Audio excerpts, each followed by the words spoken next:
Hoy hablaremos con...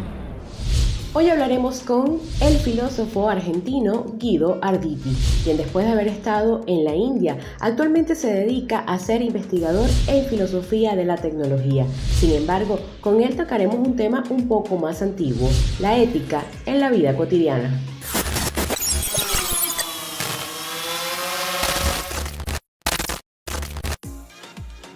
Guido Arditi nació en Argentina en el año 1986. Gracias a su excelente desempeño académico a una temprana edad, fue becado para estudiar en la India, donde se graduó en el 2005. Estudió la carrera de filosofía en la Universidad de Buenos Aires, en su país de origen, y en el año 2012 fue becado para estudiar en la Universidad de la República de Uruguay. Desde el 2016 se encuentra haciendo su doctorado en la Universidad de Buenos Aires. Comparte regularmente muchos temas de interés en su canal de YouTube. Hoy conversamos con él sobre la ética en la vida cotidiana desde su punto de vista. Bueno, en primer lugar quiero plantear básicamente qué es la ética, ¿no? Y esta pregunta sobre qué es la ética en algún punto la resume muy bien Kant en una pregunta muy sencilla que hace él, que es ¿qué debo hacer? Y la ética justamente es la respuesta o el intento de dar respuesta a esta cuestión, ¿qué debo hacer? Justamente esto surge porque lo que vemos es que toda la ciencia que tenemos o la tecnología y todo lo que hemos construido en algún punto resulta incapaz de darnos respuestas prácticas, o sea, resulta incapaz todo el bagaje científico que hemos creado como humanidad a lo largo de los siglos, se muestra incapaz para respondernos sobre qué debemos hacer. Y entonces, en primer lugar, la ética trata sobre lo que sería el bien moral, sobre qué es lo bueno y lo malo, lo correcto y lo incorrecto. Y en este sentido con la relación con el otro, ¿no? con los otros y las otras. Pero también trata sobre la buena vida, sobre qué es la buena vida y qué es la felicidad y cómo conseguirla, ¿no? Entonces podemos decir en cierta medida que la ética trata tanto sobre el bien cualitativo, con esta cuestión de la felicidad y la buena vida, como el bien moral, de qué es lo que debemos hacer, ¿no? Entonces, lo primero que vemos es que la pregunta ética por excelencia se encuentra en un punto medio entre el fundamentalismo y el escepticismo. O sea, el fundamentalismo no se hace la pregunta ética, el fundamentalismo no se pregunta qué debo hacer porque el fundamentalismo ya tiene dadas todas las respuestas de antemano, ya cree ciegamente en un dogma y no tiene más que seguirlo, entonces no se hace la pregunta ética. Pero tampoco se le hace el escepticismo, digamos el escepticismo al cual todo le da lo mismo, tampoco se pregunta qué es lo que debe hacer. Entonces vemos que en primer lugar la pregunta ética lo que hace es plantear un punto medio entre estos dos extremos, ¿no? Y en primer lugar también lo que vemos es que la ética nos obliga, en cierta medida, a aprender a vivir sin garantías. ¿Por qué digo esto? Por lo que decía al principio, o sea, no tenemos respuestas últimas y tampoco las vamos a tener. Y nos tenemos que arreglar con eso. Eso es lo primero a lo que, en cierta medida, nos somete la ética. Lo primero que notamos también es que la cuestión ética siempre viene de la mano del libre albedrío.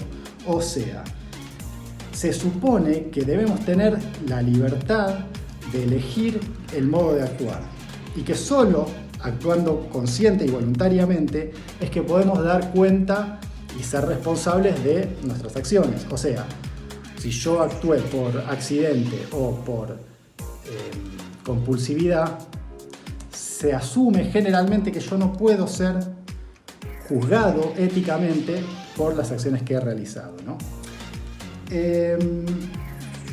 Después, principalmente en la ética tenemos como dos grandes ramas. En primer lugar, la ética deontológica, que viene representada, su máximo representante es Kant, que plantea que las acciones deben ser juzgadas o deben ser evaluadas éticamente en base a sus intenciones. Eso lo vemos claramente, muy claramente, en la ética médica, por ejemplo. O sea, los médicos que tenemos, los médicos y médicas, su función o su intención debe ser la de salvar vidas. Por supuesto que, por razones obvias, no siempre lo consiguen, pero no lo juzgamos éticamente, justamente porque su intención ha sido siempre, bueno, salvo que haya mala praxis, ¿no? Pero si no, generalmente es la de salvar vidas. Después la otra pata que tenemos es la pata utilitarista, que plantea todo lo contrario, o sea, no que las acciones no tienen que ser juzgadas por las intenciones, sino que deben ser juzgadas por las consecuencias que arrojan, o sea, los resultados de esas acciones en el mundo, ¿no? Y bueno, los representantes principales de estas corrientes son Jeremy Bentham y John Stuart Mill. Bueno, respecto a cómo aplicamos la ética a la vida cotidiana, la primera respuesta que se me ocurre decirte es que justamente la ética es la vida cotidiana. O sea, se encuentra profundamente imbricada la ética y la vida cotidiana. Justamente lo que es moral o lo que es normal en un momento dado o en un lugar dado, seguramente será despreciado en otro momento y otro lugar. Nosotros posiblemente, si cualquiera de nosotros, en lugar de haber nacido, como en mi caso, en Argentina o en Venezuela o en Estados Unidos, donde nos están mirando, hubiese nacido tal vez en Arabia Saudita o en otra época histórica, seguramente tendría otra ética y otra moral.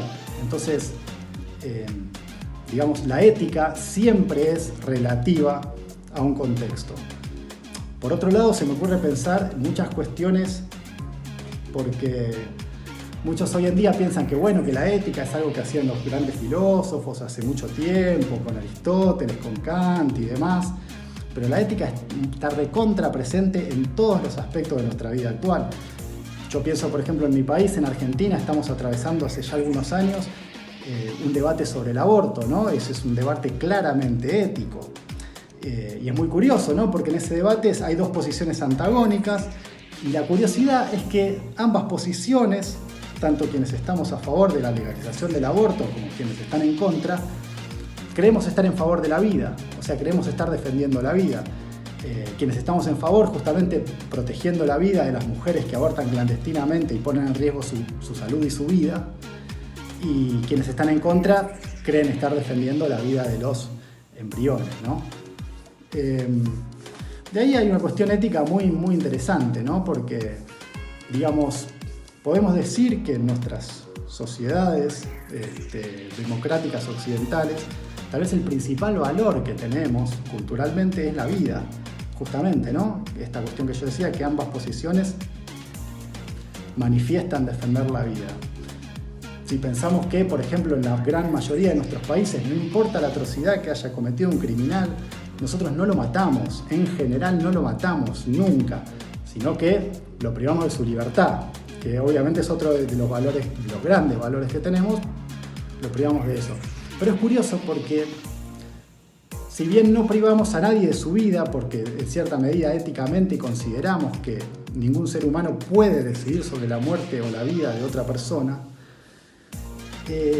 otra cuestión que también respetamos muchísimo en nuestras sociedades es la posibilidad de disponer libremente del propio cuerpo, ¿no? O sea, como decía, no matamos a nadie por ningún tipo de crimen, no importa qué tan aberrante haya sido, pero tampoco los mutilamos, que es algo que sí se hace en otros lugares del mundo, en otros países del mundo, con un tipo distinto de ética, ¿no? Y justamente el movimiento que está en favor de la legalización del aborto, uno de los principales argumentos que tiene va por ese lado, ¿no? Por la libertad de la mujer de disponer libremente de su propio cuerpo también. Bueno, me preguntás cómo sería una persona sin ética. La respuesta es simple.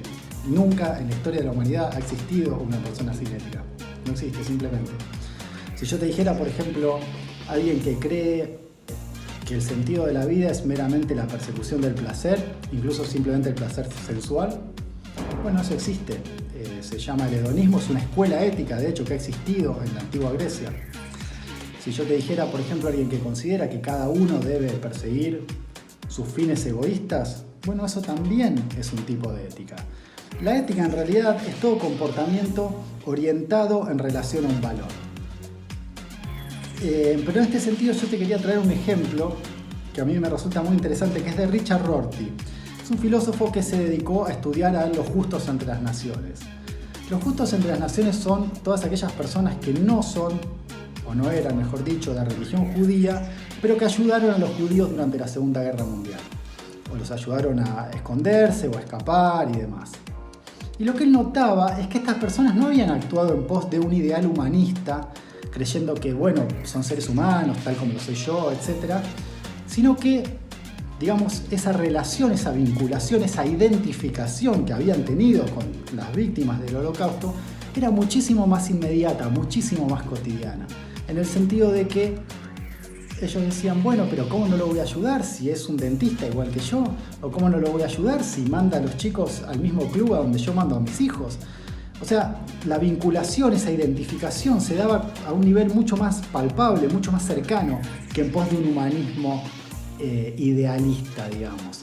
Y en ese sentido lo que él planteaba era que esa identificación en términos de un ideal como el humanismo era en realidad imposible. Él lo que termina haciendo es rechazar estas concepciones universalistas y lo que enfatiza es esta cuestión de la contingencia del yo, ¿no? Pero acá se plantea otro problema más, porque uno dice, bueno, hay un impulso natural primario hacia la autoconservación, pero eso no es todo lo que tenemos. O sea, si bien uno quiere su autoconservación, uno busca su autoconservación, no es lo único que hay. Enseguida ese impulso se manifiesta hacia nuestros congéneres más cercanos, digamos, hasta nuestra familia, nuestros amigos, ¿no? Pero también puede ir hacia los congéneres más, no tan inmediatos, un poco más mediatos, como podrían ser los miembros de mi comunidad. O sea, ese egoísmo puede darse más allá de estrictamente ego, ¿se entiende? O sea, puede haber un egoísmo, en general hay un egoísmo que va un poquitito más allá del individuo particular. Entonces ahí se genera una pregunta más. Bueno, ¿hasta qué punto ser altruista con alguien con quien yo me encuentro identificado es un acto verdaderamente altruista o si es un acto egoísta, ¿no? Bueno, esto ha sido todo. Espero que les haya gustado la columna de filosofía. Mi nombre es Guido Arditi, tengo un canal en YouTube que se llama Filosofía en la Vida Real. Se pueden suscribir.